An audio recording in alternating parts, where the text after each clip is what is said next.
Well, welcome. We're happy to bring this program.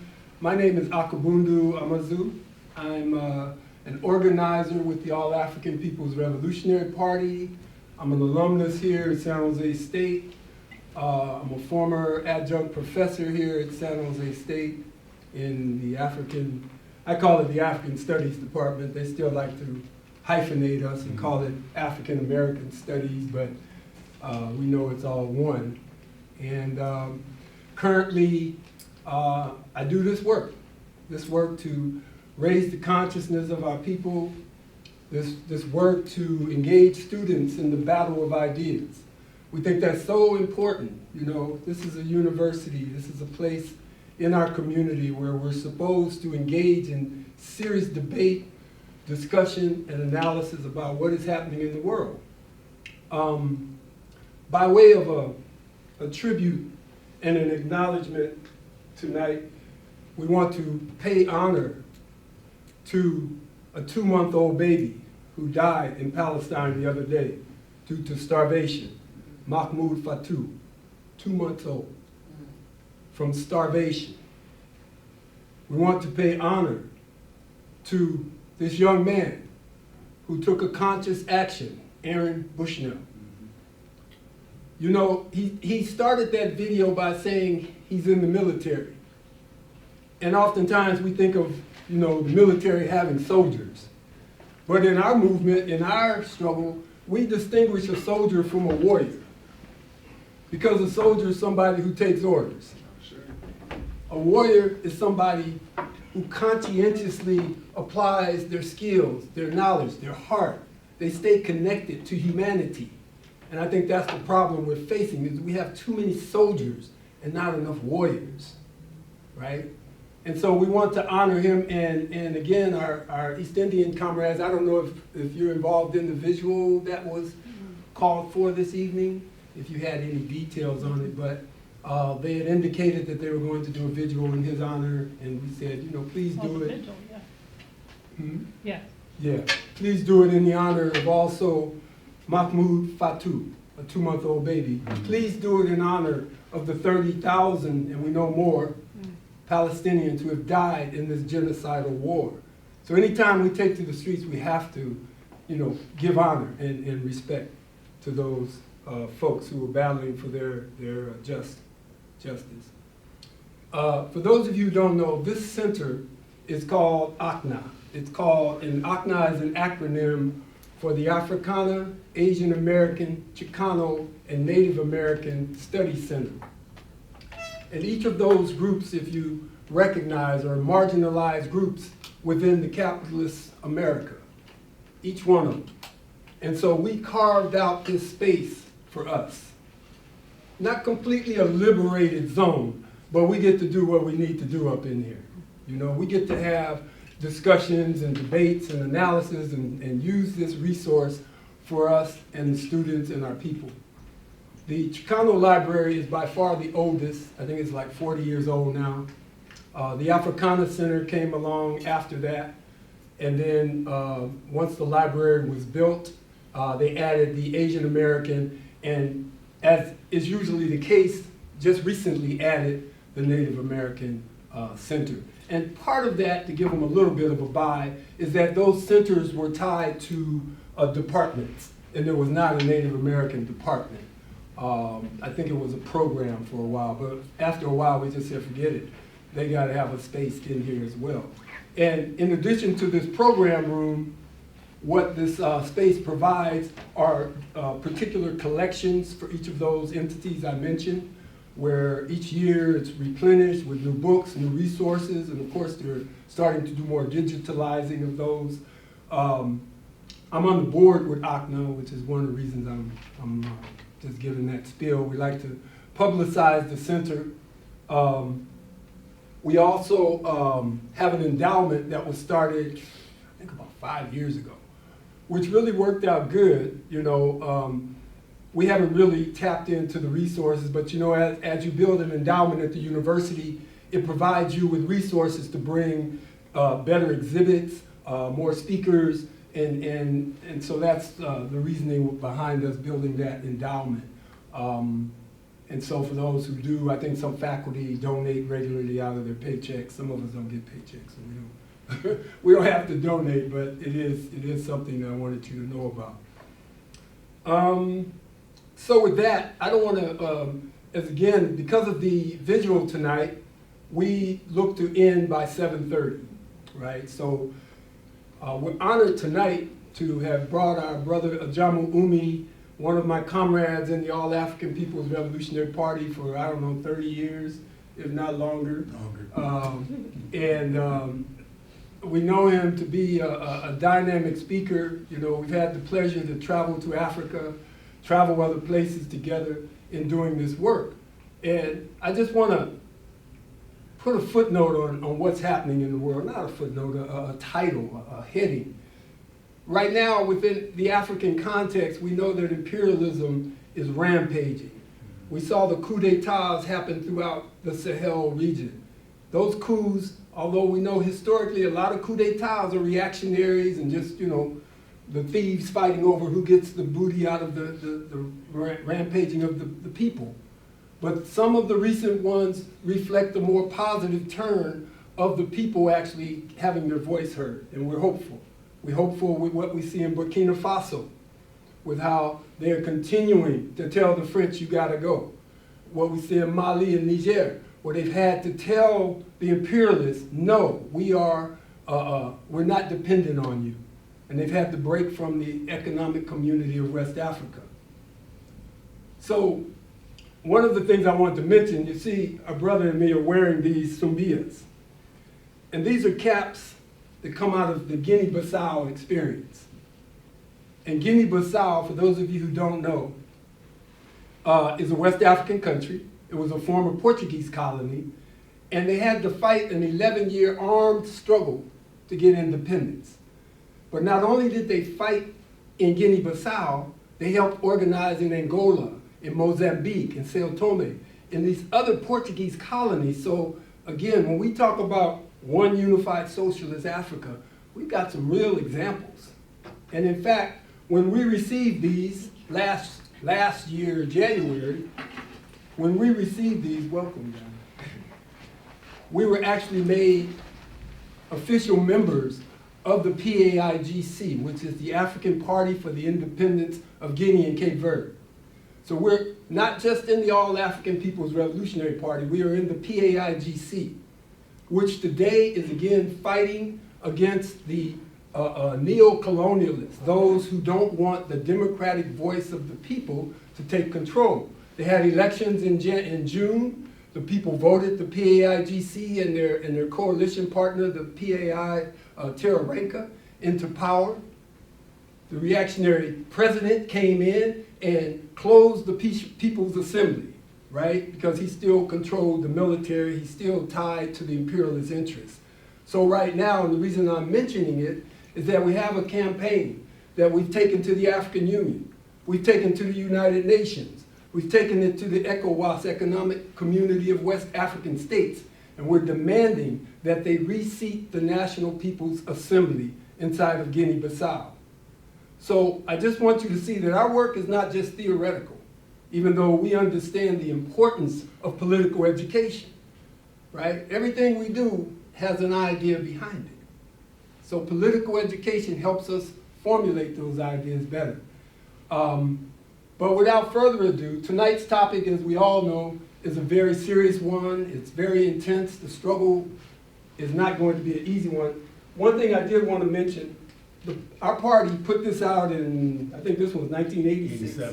87? Yeah. And this was the second edition. We had put out one in 67. And in 67, of course, we put one out in 72.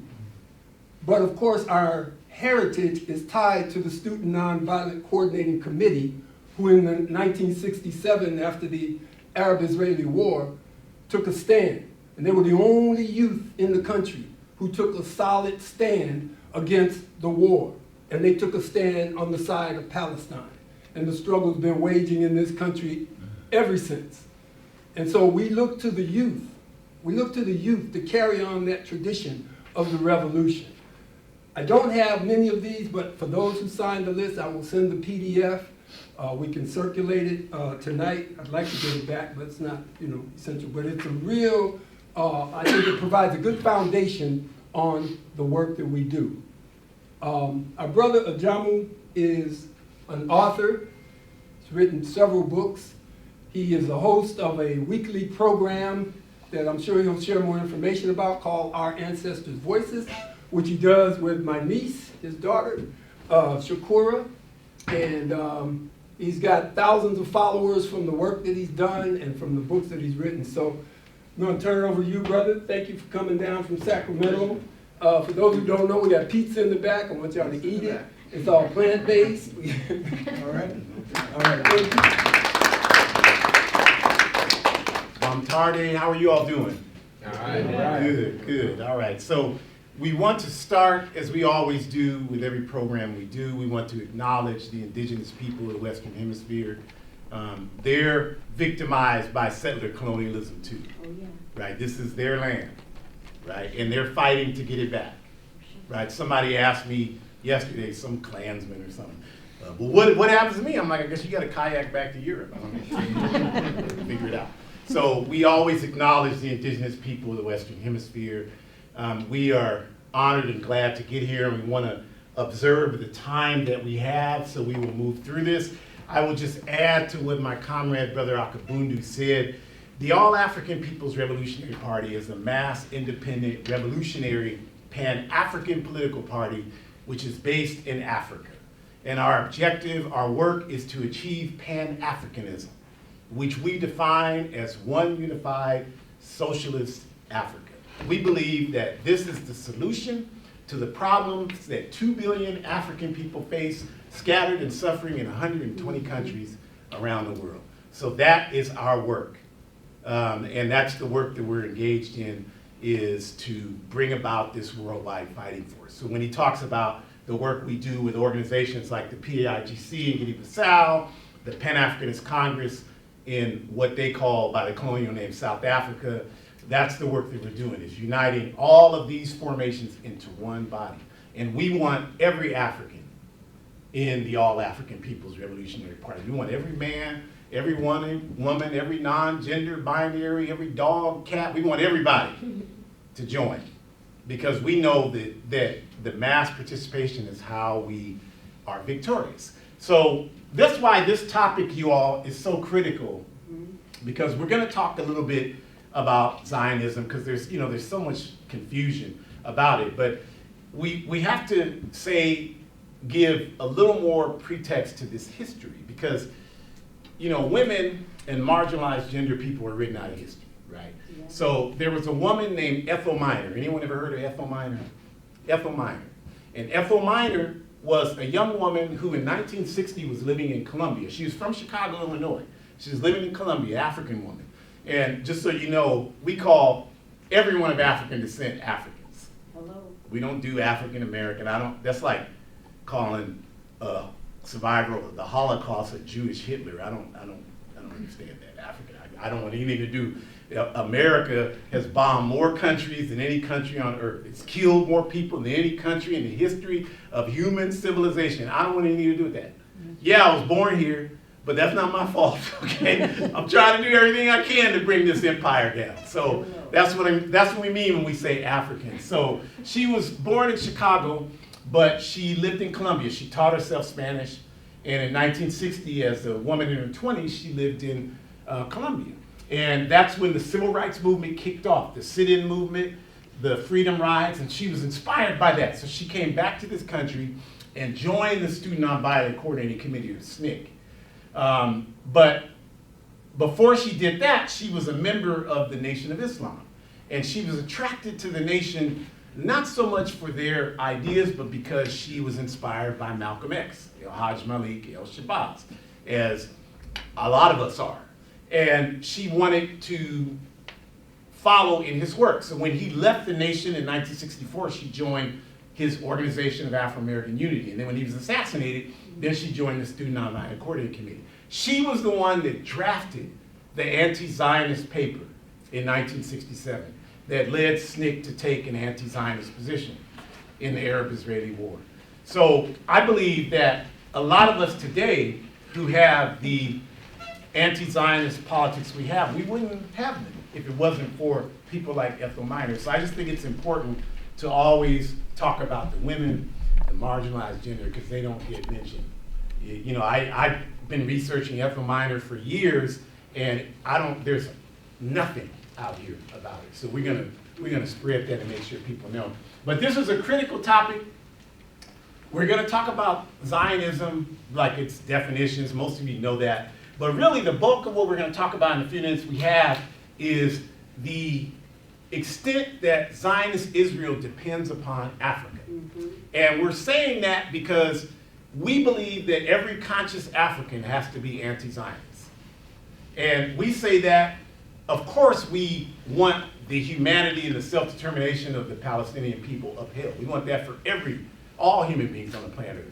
But even aside from that, because I talk to African people every day, and people say things to me like, well, Arabs are racist against us. I'm like, yeah, I understand that. You know, I mean, it's a racist society. It's built on white supremacy, of course, everybody, even a lot of our people. You know, my mother used to, when I was growing up, my mother used to tell me, son, don't marry no black woman, okay? That's white supremacy.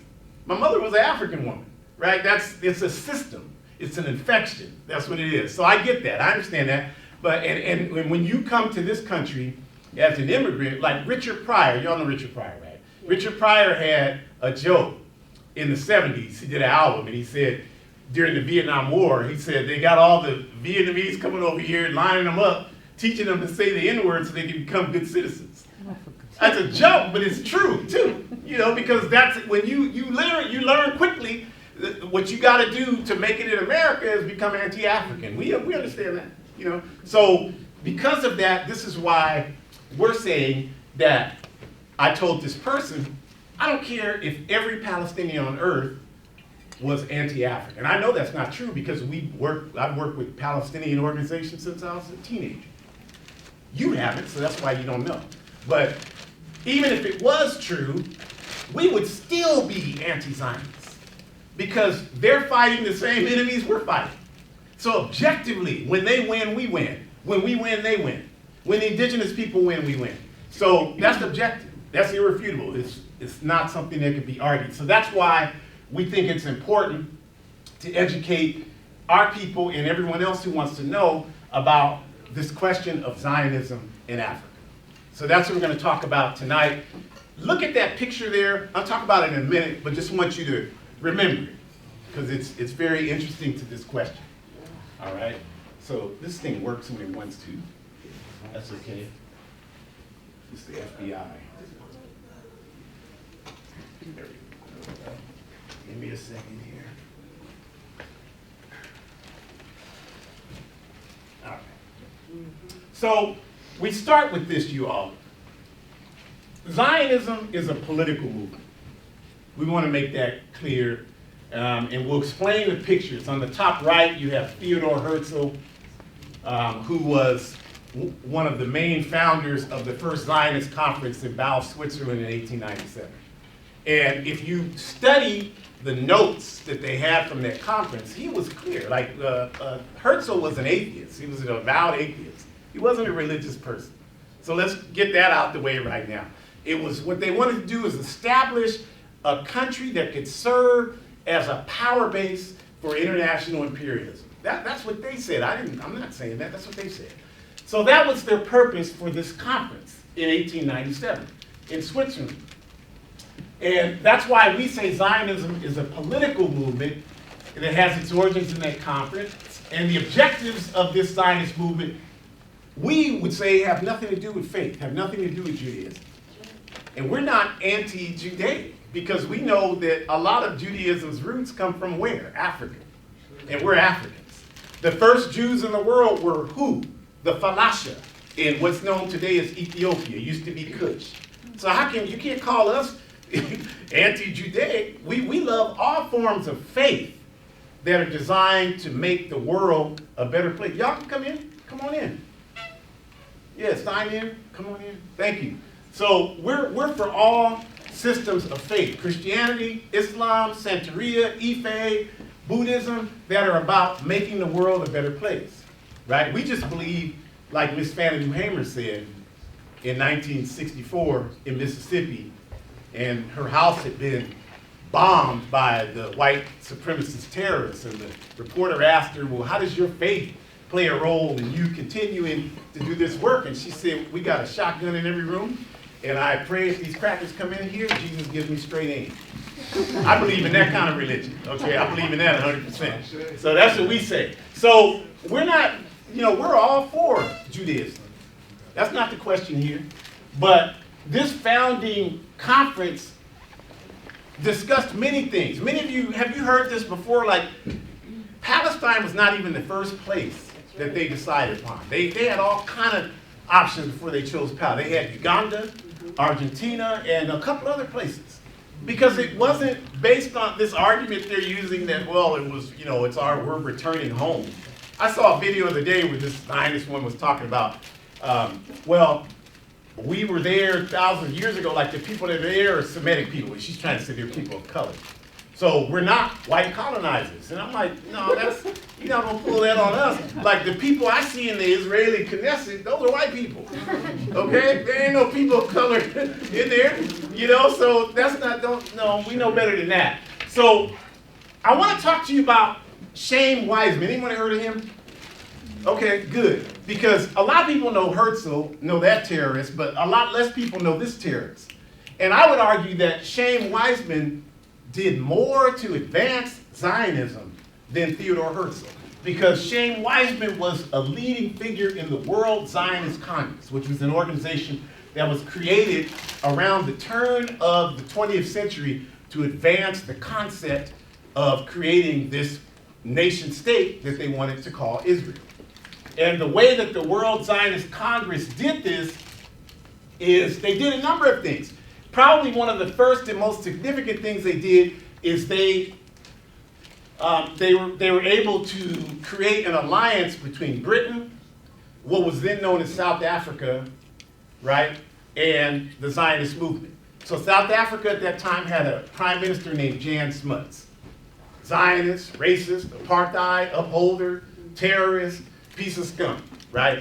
And Shane Wiseman, piece of scum. And so what they did is they strategized, and they had Lord Balfour, another scum, bottom shoe scum, the leader of Britain, to pass the Balfour Declaration in 1917. And at that time, you had these what were called Ashkenazi Jews, European Jews, going and settling in occupied Palestine. But the Balfour Declaration really just opened the floodgates for that to happen. And thousands of these people started going and saying, yeah, this is our home, we're moving in here. It's like someone coming to your house. You get to your house tonight and somebody's in there. Like, what are you doing here? This is my home, I'm moving in. Right? And you would just say, okay, well, the Bible said it, so I'll find somewhere else to live. No, you would do everything you could to get them out your house. Is that right? That's right. And if you wouldn't, I'll show you how I would do it. Okay? So that's what that was. That's what happened. Now, this is really insidious, you all. And the reason why y'all know Marcus Garvey, right? Yeah. What is Marcus Garvey? What does he have to do with these crooks and criminals? Well, the World Zionist Congress had a very defined propaganda campaign. This was around this time, 1917. And what they did is what does the word Zion mean? It means to go home, right? So they developed this movement. They're like, we're going home. Now, who in America has the most historical passion to want to go home? African people. We were stolen. I know there's a lot of confusion. So, we've been here thousands of years. I had some African the other day. My family's been here thousands of years. And he made the mistake of telling me he had taken a DNA test. I said, let me see your DNA test. Oh, I don't want to show it to you. I'm like, yeah, because you know damn well, it says Ghana or somewhere else on there from Africa. I get it. We get it. We understand it. We know nothing about Africa except what the enemies have told us. So everybody wants to associate with a winner. We get it. Right? I'm born and raised in Hunters Point in San Francisco. I don't tell people I'm from Hunters Point because that's not prestigious. I just tell them I'm from San Francisco, just as an experiment, because San Francisco is a prestigious city, right? I go all over the world. I'm from San Francisco. Everybody, oh, that's what they say. If I was from Oroville, California, they wouldn't respond the same way because Oroville doesn't have the same prestige, right? Is that right? Right. So Africa has no prestige. I get it. I get it. So nobody wants to identify with it. We understand it. We know that when Africa is free, y'all that don't want to be Africans, you're going to be pushing us out the way to get to Africa. You know, we know that. We understand that. But that's a different workshop. But for tonight, what we're saying is that the World Zionist Congress organized this movement and manipulated the emotions of African people, and the NAACP in 1922 organized a national speaking tour for this clown to talk about Zionism and finance them. And if you read Philosophy and Opinions of Marcus Garvey says, I'm a supporter of the Zionist movement because they confused us. We're not confused anymore, all right? So that's what we're here to talk about. And we know that's why you're here. So the last part of this is that, if y'all seen this book, Zionism in the Age of Dictators, Lenny Brennan, y'all got to read that book while you still can get it. Because what he argues effectively with all types of receipts, you all, and he's got another one here that I'm reading right now. This one's called 51 Documents, Zionist Collaboration with the Nazis. Right? Because what they did, what these two books are about, you all, is that these criminals, they wanted to create this nation state. And so what they did is they went to the government of Poland, of Austria, of Russia, of Germany. And there's no question that Ashkenazi Jews were persecuted in Europe. There's no question about that. Because Europe has a history of religious intolerance. That's why this empire is here, right? Isn't that right? Yeah. You learned that at school. The Pilgrims and the Puritans and all the other scum came here because they faced religious intolerance. So we all know that. So Europe has a history of that. So these folks came to get this, they came to these countries that I just named to tell these governments, yes, push these people out of your country because that'll force them to support our effort to create this political nation state that we're going to call Israel. So yes, the Zionists collaborated with Adolf Hitler and the Nazis, absolutely. And there's clear evidence to document that because they don't care about Judaism, they don't care about humanity, they care about power. That's what they care about. So we know that. So let's see if this will work. We'll go to the next one. So how is Zionism, what does it do to create sabotage in Africa? The Balfour Declaration I mentioned ushered in deeper discussions within this Zionist movement. Like, how are we going to finance this movement, right? And what they landed on is Jan Smuts in what we call Azania. Azania is Zulu, means land of the black people. The colonizers call it South Africa. Like, we don't want to use their names for us. That's why I gave them back the name they gave me. I know my parents named me, but my parents did the best they could. And before they died, I explained to them the reason why I legally changed my name is because we don't know our name. We're not French. The French stole our people from Africa and took them to Louisiana. My parents got it. They understood it. I'm like, so I'm taking us back home. It's no disrespect to you. And I kept my father's initials in my name I have now, just to say, like, you know, I love you. It's not about you, but we gotta liberate our minds. So this is what this is about. But what happened here is that Jan Smuts proposed, like, look, we think we have a solution for how you finance this movement, right? What is that solution that he proposed to them? Well, y'all know who Cecil Rhodes is? Another terrorist, right? Another terrorist, bottom shoe scum, criminal, thug. Like, it's amazing to me that, like, they call our people thugs. They call our youth thugs, right? Like, I saw on TV, they were like, this thuggish young man, because apparently he killed somebody. I'm like, yeah, the only mistake he made is that he only killed one person. Like, if you kill thousands of millions of people, you get on money in this country. You get schools named after you, right? Sutter's Fort, right? Yeah. Andrew Jackson. So you got to kill millions of people to get recognition. America glorifies gangsters. Al Capone, Machine Gun Kelly, Jesse James, they glorify killers. Yeah. So we're not confused by that. But what happened here is that Cecil Rhodes founded in a company called De Beers Diamonds. Largest diamond polisher and manufacturer in the world today. It's over 100 years old, that company. And what Jan Smuts did is said, we can get these diamonds that we're exploiting, viciously exploiting these Africans to dig out in these diamond mines and send them to your Zionist state of Israel. You develop a processing process for that, and that's how you can finance what you're doing. And today, do you know that polished diamonds are one of the main economic foundations for the state of Israel? There's no diamond mines in occupied Palestine. Those are African diamonds. Those are our diamonds, right? And 40% of the polished diamonds in the world come through the Zionist state of Israel.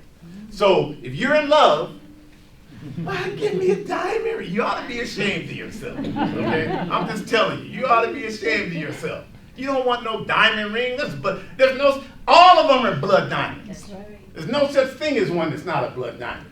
So this is how they began to solidify the institutionalization of the Zionist movement, right? And this is the Benicia diamond mine in Azania. It's the largest diamond mine in the world. Right? There are many of them. They're in the Congo, Mozambique, Zimbabwe, and this is what they do, right? They take these diamonds, and this has been the financial arm for the state of Israel. But that's not it. There's more. As we talk about imperialist militarism in Africa and the connection to Zionism. So I asked you to remember this picture. Anybody know what is Entebbe? What is it? Yes. It's a city in Uganda. Uganda, right? Correct. And there was there was a takeover of people, and the Israeli army came in and massacred. That's right. everybody. You're absolutely right. So And this is Netanyahu's brother was killed there. right. Okay, good. Okay. So this is a movie from 2018. Its original one was something Attack on Entebbe or something from the 70s. Raid on Entebbe. Right. And so this was a remake in 2018. Maybe some of you've seen it. I don't know. But what it was, like you so correctly said, is because of this exploitation of Africa, many African countries said, well, we're going to support the Palestinian struggle because these people are terrorizing us. So what happened in Uganda is that Milton Obote was the president then of Uganda in 1971.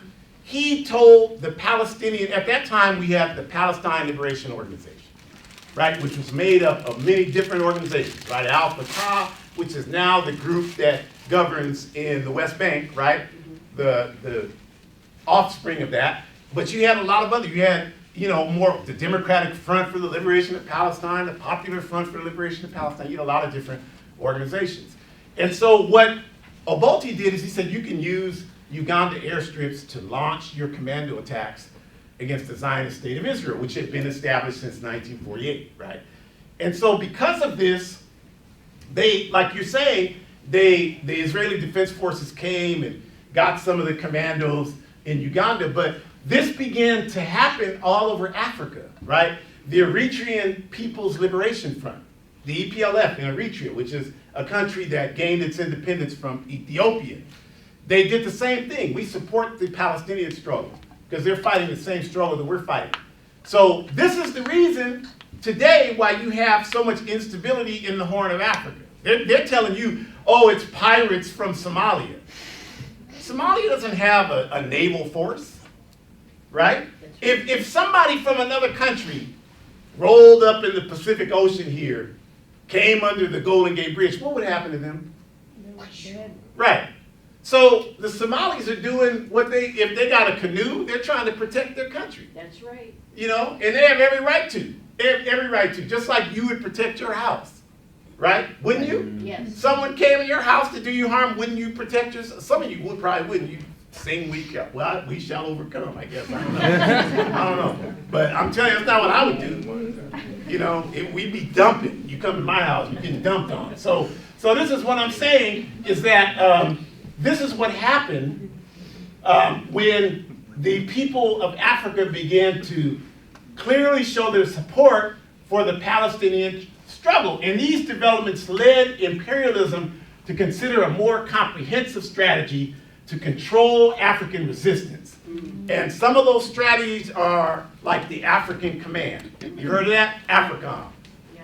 Anybody know what AFRICOM is? What is AFRICOM? It's this intelligence and like military Right. corps specifically for the African continent. Right. They also have Southcom Right. in Latin America, That's right. and the Caribbean. It's like, and they support like terrorism and funnel all this like money and weapons into destroying African people. Yeah. Wow, y'all are, can y'all move to Sacramento, please? Because I asked these questions up there. Well, AFRICOM, that's an ice cream cone, isn't it? I mean, you know. All right. But yes, you're absolutely right.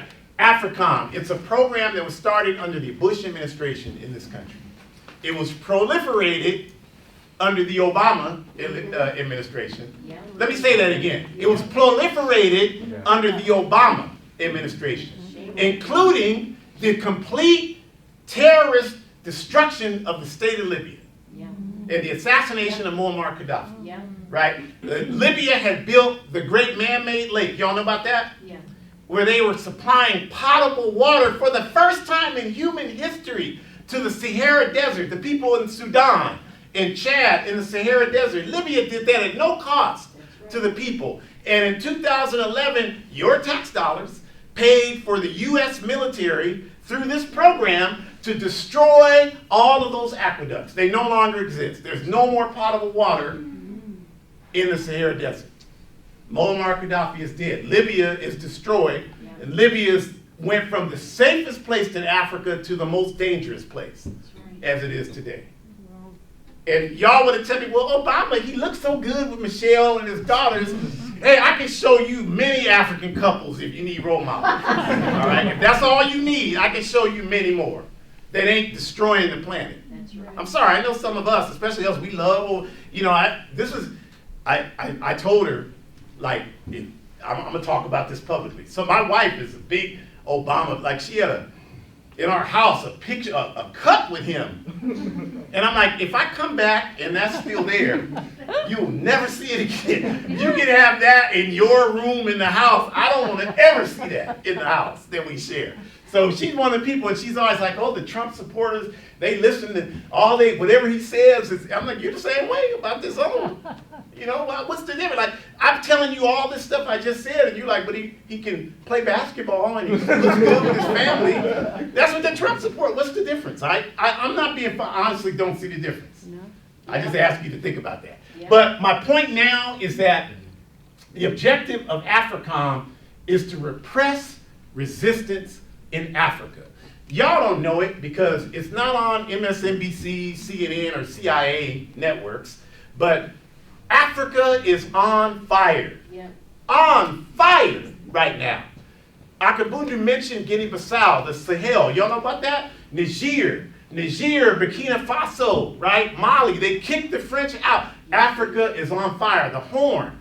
So the reason why they have AFRICOM is to repress that. They're telling you, because we have to wipe out terrorism. Now, how is the chief terrorist in the world going to wipe out terrorism? That's a joke, That's right? exactly right. Your tax dollars fund terrorism every day. That's right. All those terrorist people in Miami that have sabotaged the Cuban Revolution for 6 decades, right? But they're anti-terrorist, right? They're stopping terrorism. So that's what they tell you. Oh, we're there because of Boko Haram and Al-Shabaab.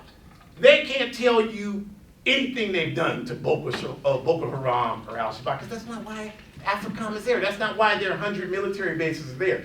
It's there to repress the popular movements for freedom and justice in Africa. That's why they're there. And the Zionist state of Israel is a fundamental partner in AFRICOM. This picture right here is them, Zionists in Africa, training African police forces in Krav Maga. You know what Krav Maga is? Yeah. It's the self-defense methodology of the Israeli Defense Force they use against the Palestinian people. Now, I know a dude when I lived in Portland, and he was a European dude, white dude, and what happened to him is that he joined the U.S. military. He was a sniper, killed people for a living, right? And he joined the U.S. military. He's really good at it, right? They give you, they show you how sick they are. They give you, he had all the documentation of all the kills he had.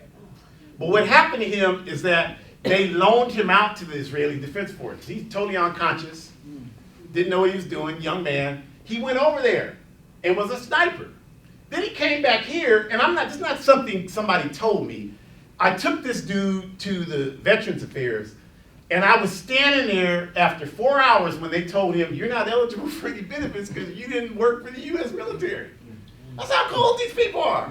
So what that did for him, us talking to him, is he like, well, I'm going to organize against the government. I'm like, it's about time. Okay, thank you. So he trained us in Krav Maga and all of this stuff. And he would tell us these stories of what they had to do. Because he went to, I think it was Rwanda he went to. They sent him to Rwanda to train the police and the military there. So you get my point, right? The Zionist state of Israel is poison for the entire planet. But we as African people are here to tell you they are absolute poison in Africa. And we want to wipe them out and get them out of there. And do whatever we can to support the Palestinian efforts to regain their homeland. We respect people's struggle for self-determination. We're not telling the Palestinian people what they can do. We can't do that.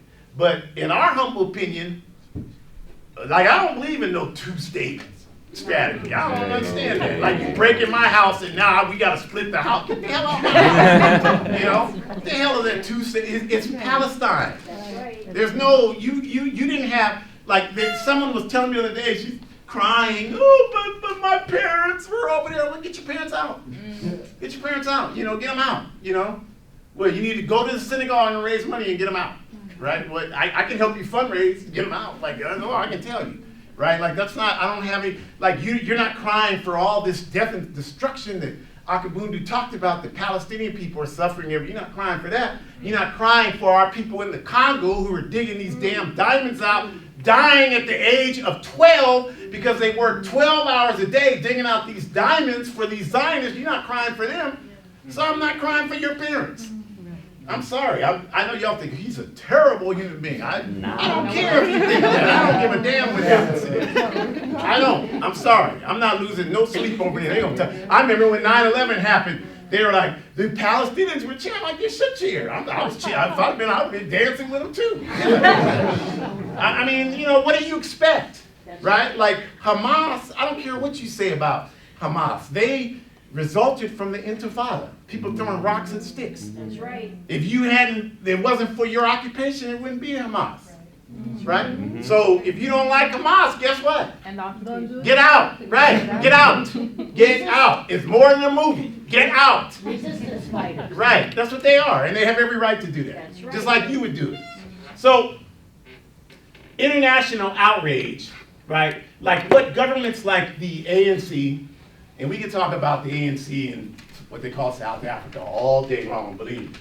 Like, we can talk about them all day long. But the point we want to make here is that it was a good effort that they made to try and raise this question around supporting the Zionist state of Israel. Because Zionism thrives on ignorance and fear. That's right. It does.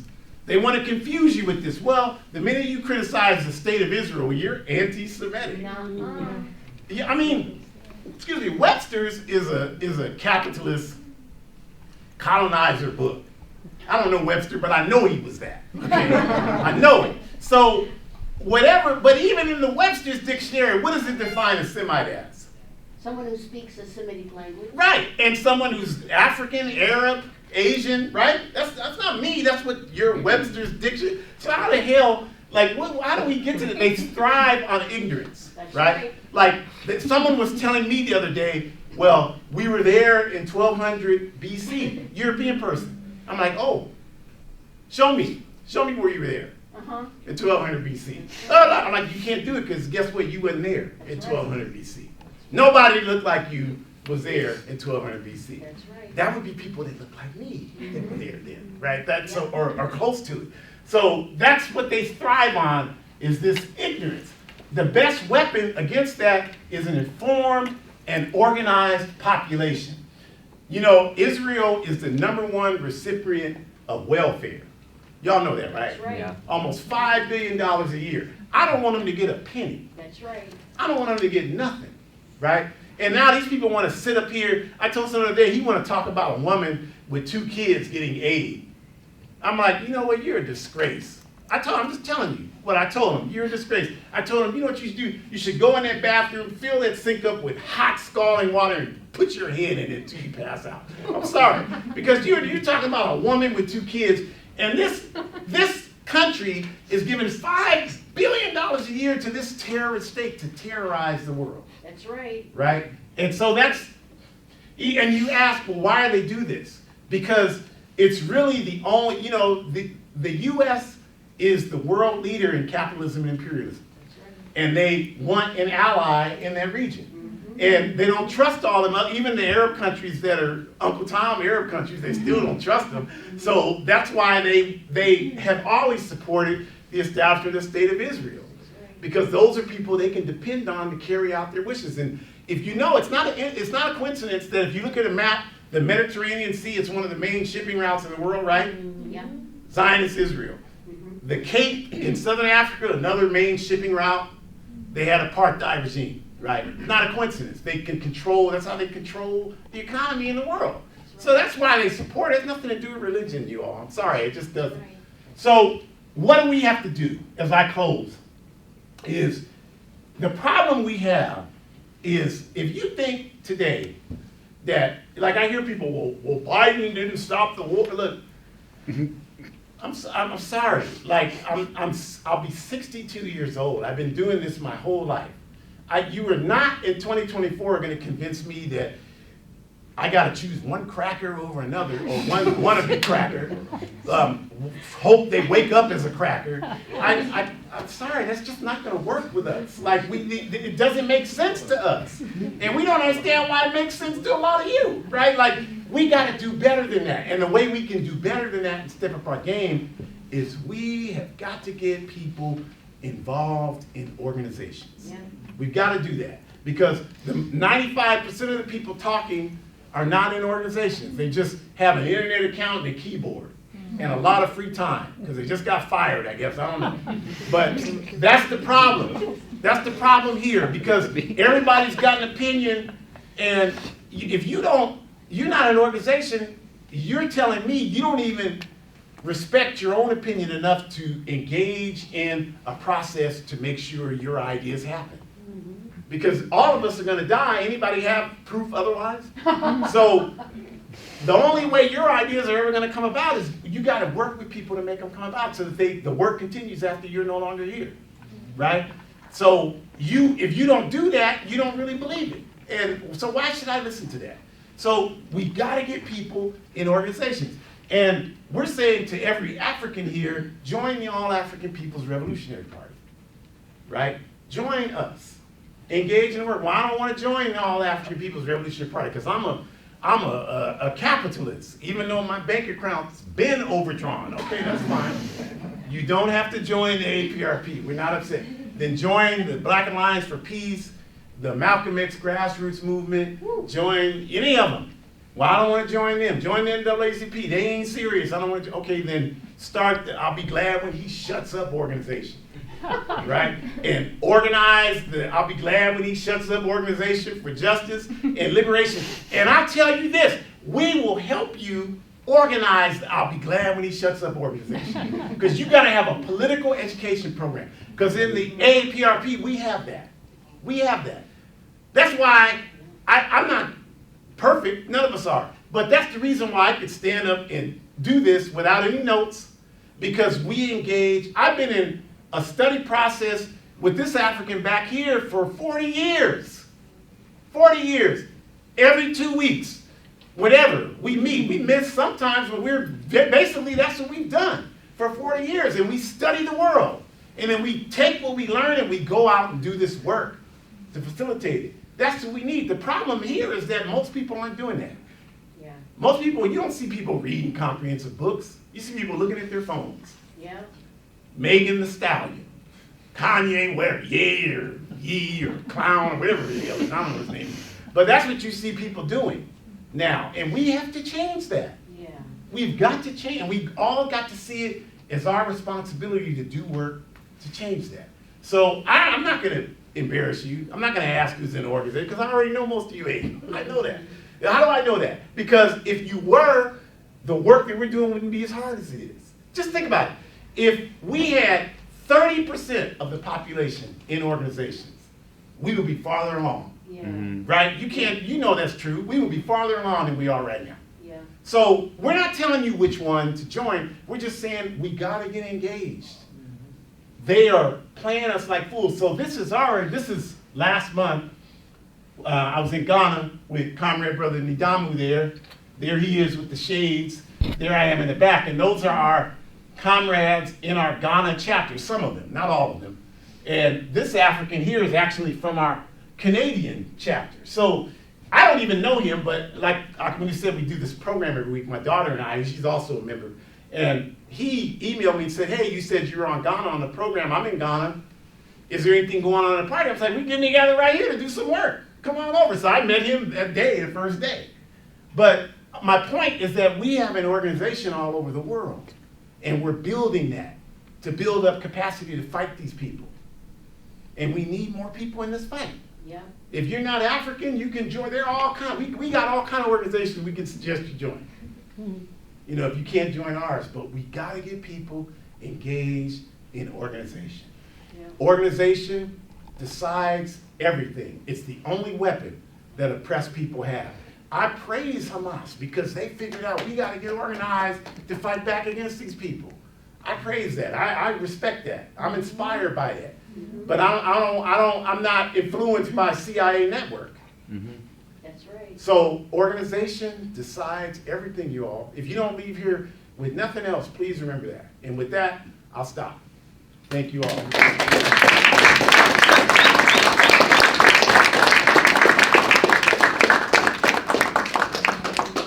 Thank you, brother. Thank you. Again, I want to remind folks there's some pizza in the back. It's all plant-based, so that it's kind of a platform for everybody to eat.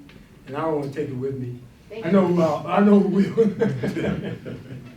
But yeah, we wanted to just make it, since it was this time of night, we wanted to try to make you a little more comfortable and show our appreciation for you coming out. Let's do another round for our brothers.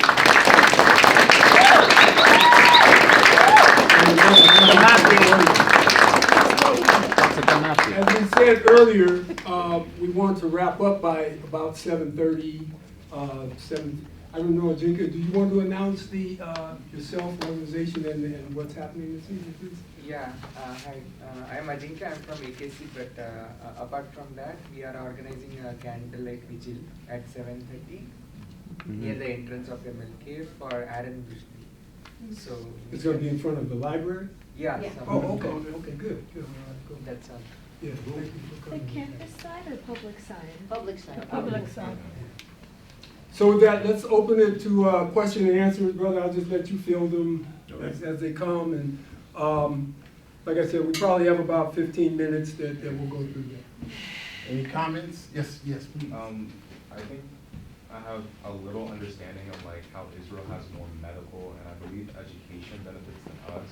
Sorry, when I say medical, I mean like healthcare and such. Yeah. Yep. Do you know the extent of that? Like on the healthcare side and education side, like do they have free healthcare and free education and such? Lived You're there for 15 years. So while I was living there, if you're employed, it's really crazy. So the Histadrut is the labor party for all workers. So the Histadrut, then you get your health care, and then it's kind of like for free. Right. I think things changed after I moved. You have to pay to go to the university. Of course, their apartheid policies are so intense that there's a quota system of how many Palestinians with Israeli citizenship can go to university. And then on top of that, they are limited as to what they can study. But I want to go back to what Comrade Mahmoud said. I don't know if you heard him, but he said Cuba is better. And so, you know, we're socialists, right? And in America, oh, why are you socialist? We can't have anything in socialism. Like, read a book, okay? Because in Cuba today, they have a socialist medical system. They have wiped out mother-to-child HIV transmissions. They have wiped out cervical cancer in Cuba, right? They had an treatment, not a treatment, but a Vaccine. not a vaccine, antiviral treatment in 2020 when COVID came out. Yeah. And they developed 4 or 5 vaccines that it took them a year to get almost 99% of their population to take. Because the people there know their government's not going to kill them, like here.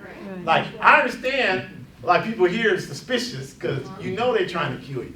So I just put that out there because you want to know why we're socialists. That's why. That's why. We want health care for everybody, not just if you can afford it. And I work for a labor union. I have outstanding health care, but I don't like it that there's houseless people that don't have it. There's working people that don't have it. I don't like that. I don't think that's right. So that's why we say that's why we want socialism and we're fighting for that. So next time somebody says, well, socialism is bad, you can say, no, in Cuba they wiped out HIV transmissions. Like, they haven't done that here. Everybody gets free health care in Cuba? Yes. Everybody gets to Yes. go to college and university for free, they don't pay Right. for it.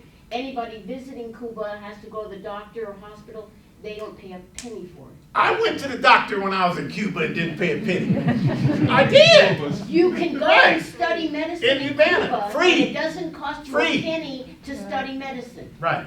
Doesn't cost you a penny. Anybody can go to Cuba and study medicine, and it doesn't cost them a penny for their studies. That's right. Yes, please.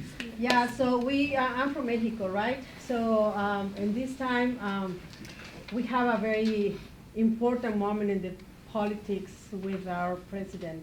Yes. So I am pro AMLO. So now that we are having a lot of hospitals and all this restructure of the medical field, we don't have doctors, we don't have PCPs, we don't have specialists, because it was so politics that they have to pay to go to the college, and Right. we don't have that opportunity there. So bottom line is that now Cubans, Right. doctors Cubans are going to fill all those empty spots that we have, and then that is a very good opportunity to show to the world that Cuba medicine is really helping countries like us, you know, like trying to emerge from the corruption and whatever Yeah. we had it before. So That's right. yeah, Cuba is Yes, helping us. indeed. So really quick, y'all, what's happening in Mexico, happened in Brazil, happened in Africa. The Cubans have sent people to all over the world to provide support medically. That has happened just everywhere you can think of. The other thing, for those who are students that's 25 or younger, some of us are out of that bracket, but for Way those who out. want to become medical students, you can go to Cuba and become a doctor for free. Yeah. They'll pay for your flight to get there, they pay for your room and board there, your food, everything there. You become a doctor in 6.5 years. The first 6 months is learning how to speak, read, write in Spanish. That's right. 6 months you go through class, and after that, the only thing they ask you to do is go back to your community and provide support That's right. in your community. That's right. So that is ELAM, E-L-A-M, y'all research it. You Yeah. can go to NNOC.com if you want to, research ELAM. Please, if you're interested in becoming a doctor, go out there and do it for free. And they teach you how to be a moral doctor. Out Yeah. here, I don't have enough time to talk about it, y'all. Right. ELAM, Right. ELAM. And I want to, if people have questions about Palestine, but one more thing I do want to add to that is, there's what capitalism does is it tries to take the heroes and sheroes and they roles of a movement and discredit them, right? Mhm. So the other day I was in a restaurant and I went to pay and I took my wallet out as Che Guevara, right? And so this clown behind me, he's like, well, why do you have him on your wallet? He's a murderer. No. And I'm like, well, who did he murder? Well, I don't know. I'm like, well, then you sound like a damn fool calling somebody a murderer and you don't even know who they murdered. I said, I know what you're referring to, and you're referring to the La Habana trials in 1960. The people of Cuba were so upset at the functionaries of the Batista regime that they overthrew. They wanted to kill them all, right, once the revolution succeeded. And Che Guevara was the Minister of the Interior. He went there and presided over the process. Now, there were some people who were harmed that shouldn't have been. The Cuban government apologized for that, gave reparations to the family. This country, 500 years later, still don't even acknowledge stealing indigenous people's land, still don't acknowledge slavery. So we don't listen to what both of you said about Cuba. Do you know that in 1964, Che Guevara went to the Congo? In 1961, the CIA, you call them Central Intelligence Agency, we call them criminals in action. The CIA, they assassinated Patrice Lumumba, y'all know that, in the Congo. And in 1964, Che Guevara took Africans in Cuba and they went to fight alongside the Lumumba's forces to try to run those people out. They were not successful, but what they did do is establish the relationship in Africa. And as a result of that, in the 1980s and 90s, Cuba sent 500 troops to Southern Africa to fight against the apartheid regime. The racist apartheids wanted to take over all of Southern Africa. They wanted to do that. And nobody responded to help Angola, Mozambique, Namibia, except Cuba. They sent 500,000 troops there to fight them. And the results that they got in 1992 and 1990 is that Namibia became independent, right? Nelson Mandela was freed from prison. That was negotiated for the Cubans to leave Southern. I know you didn't know that because CIA ain't gonna tell you that. That's why we're here. We're your information network. That's what happened. That's why, what did Nelson Mandela do the first thing he got out of prison? What did he do? He went to Cuba. Remember, those of you that, if you don't remember, you can study it. He went there and all those bottom shoe scum people in Florida were protesting Mandela. That's why he went there, because he was paying the debt to what Cuba did for their country. He understood that they would not be independent if it were not for Cuba. So I told that guy in the restaurant, don't stand within striking distance of me talking bad about Che Guevara. I'm sorry. It's not gonna work. It's not safe for you to do that. It's not safe for me either, because I will go to jail. I've been there before. So it's not a big problem.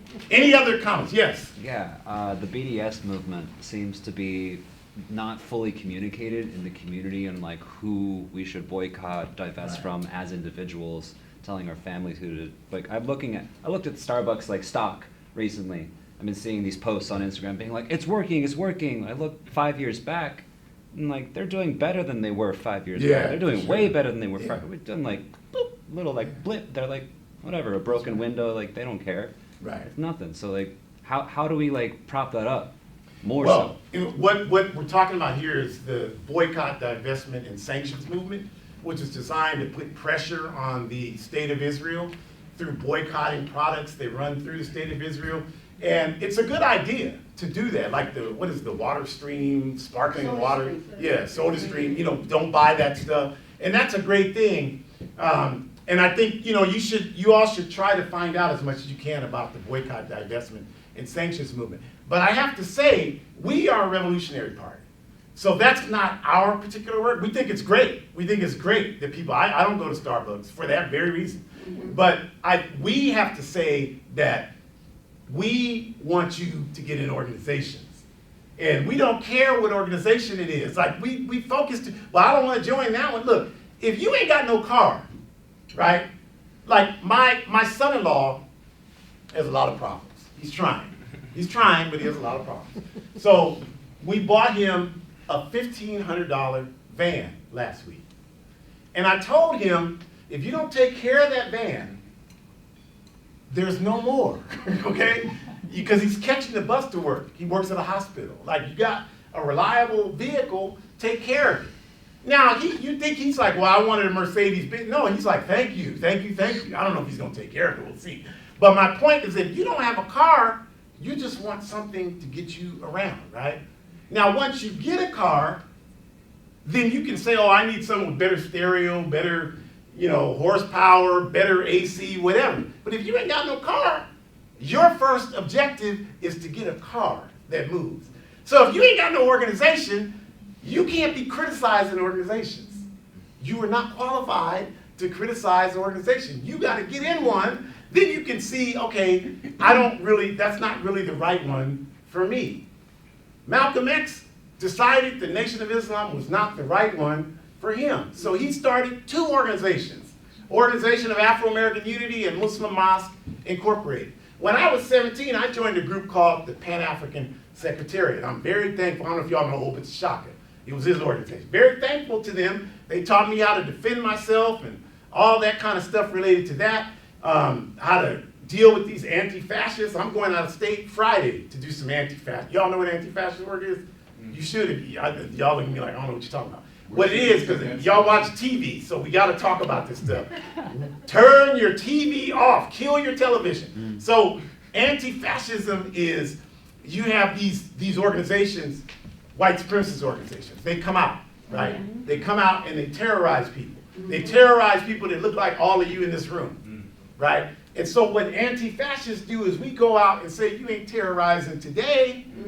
We're going to physically stop you. So what I do, all 61 years, 2 weeks ago, we went out, the Proud Boys came out there to harm it was a Palestinian march in Sacramento. They came out there, we were out there.